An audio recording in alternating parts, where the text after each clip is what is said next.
வாழ்க்கை உடைமை அப்படின்ற அதிகாரத்தில் திருமதி சொல்கிறாரு.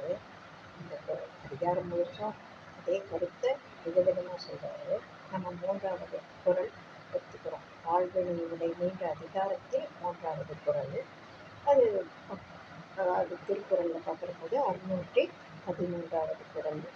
தாளாண்மை என்னும் தகைமை கண் தங்கிற்றே வேளாண்மை என்னும் செருக்கு. தாளாண்மை என்னும் தகைமை கண் தங்கிற்றே வேளாண்மை என்னும் செருக்கு அப்படின்னு சொல்கிறார்.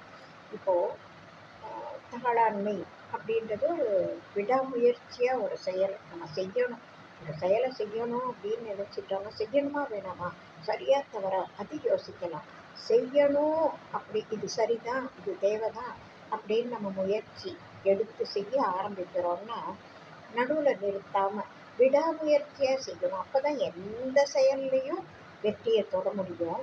அப்படி அந்த விடாமுயற்சி தாளாண்மை. வேளாண்மைன்றது மற்றவங்களுக்கு நம்ம உதவி செய்யணும்னு நினைக்கிறோம்ல, அதுவே வேளாண்மை.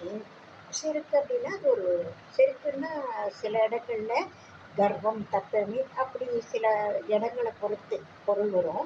இந்த இடத்துல செருக்குன்றது அது ஒரு உயரிய பண்பு. பிறருக்கு உதவி செய்தல் அப்படின்ற ஒரு உயரிய பண்பை அது குறிக்கும். இந்த ஆழ்வினை உடைமைன்ற அதிகாரத்தில் இதைத்தான் வள்ளுவர் சொல்கிறாரு.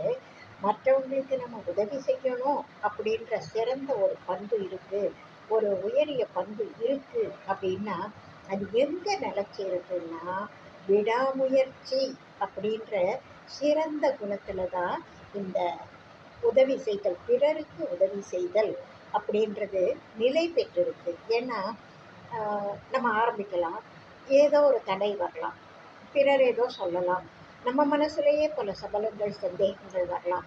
அப்போ நம்ம அதை விட்டுட்டோம்னால் அந்த பிறருக்கு உதவி செய்தல் அப்படின்ற ஒரு செயல் நிறைவேறாது, நடைபெறாது.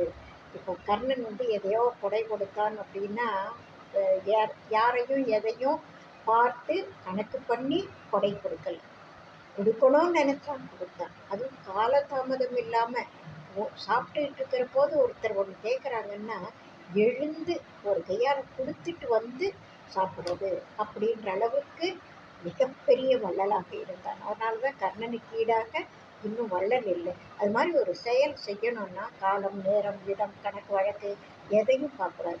செய்யணுமா வேணாமா, இது சரியா தவறா யோசிச்சோமா, செய்யணும்னு தீர்மானம் பண்ணோமா, விடாமுயற்சியாக செய்து முடிக்கும் வரை செய்துகிட்டே இருக்கணும், தொடர்ந்து செய்யணும். அப்போ வெற்றி நிச்சயம். அதுதான் சொல்கிறார்.